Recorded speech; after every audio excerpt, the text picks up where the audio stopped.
Hello and welcome to Play PKN, the weekly video bulletin of the top news stories on PKN Packaging News, Australia's media hub for the packaging industry. I am PKN's publisher, Lindy Hewson, and this week's episode is brought to you by Ball & Doggett, Australia's largest distributor of printable materials for packaging and the creator of the Ecoporium by Ball & Doggett platform. First off, this week saw the National Soft Plastics Summit held in Canberra. Media were not invited, but we got the lowdown from Andrea Paulson. She's the marketing director of advanced chemical recycling company Licella, and she was a speaker there. The summit brought together stakeholders from industry and government to hear what the National Plastics Recycling Scheme, the NPRS, trials of soft plastic recycling have revealed, and what Australia can learn from the overseas experience. Paulson said 3 key points emerged at the summit that point to barriers to creating a circular economy for plastics. First, the linear economy is still more profitable and economics drive action.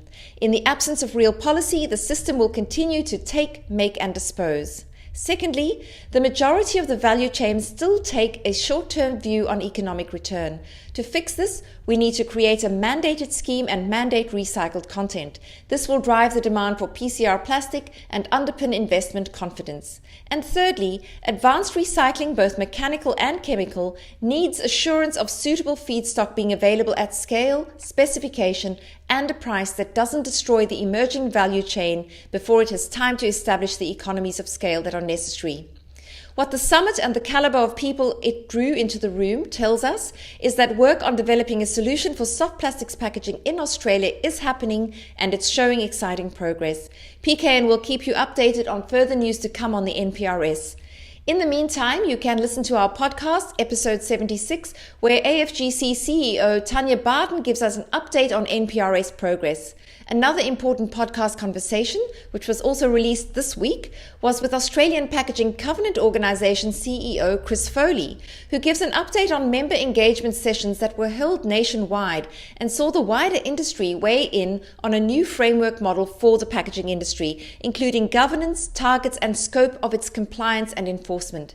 In the forums, 84% of participants were in support of mandatory EPR schemes, and similar numbers supported recycled packaging content mandates. Interesting times ahead for packaging.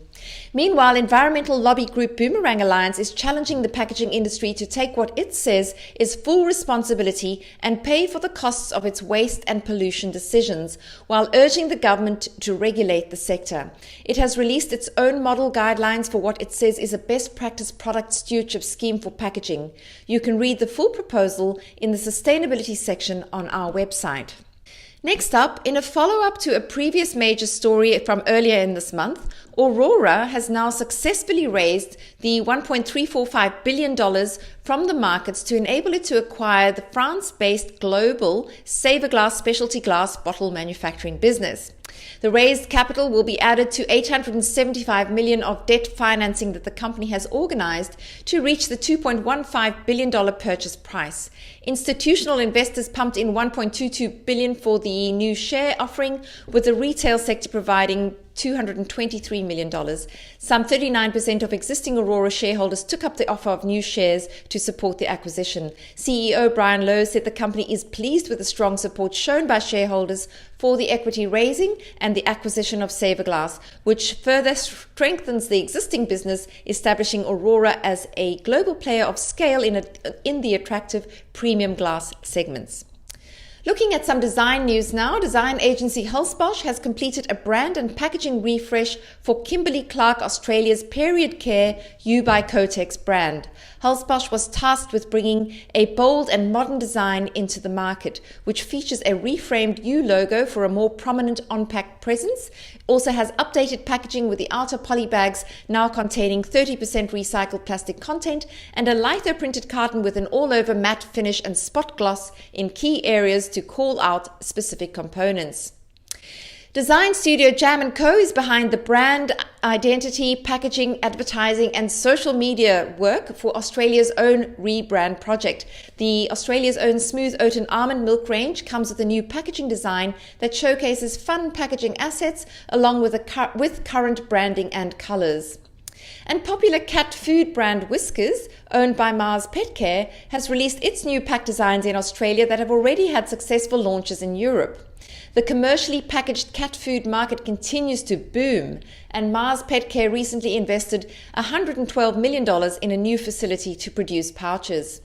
Then putting a spotlight on some individuals in the industry. First, Jamie Weller is now the new managing director at print industry supplier Kissel & Wolf, with long-term incumbent Greg Wood taking a new part-time role as general manager of metal decoration. Weller said going forward, packaging will be a big focus for Kissel & Wolf.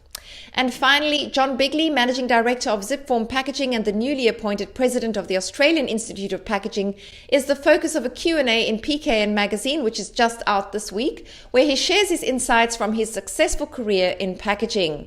Well, that's all from me for this week. For more on these and other stories, do head over to our website, packagingnews.com.au. Thank you, as ever, for watching.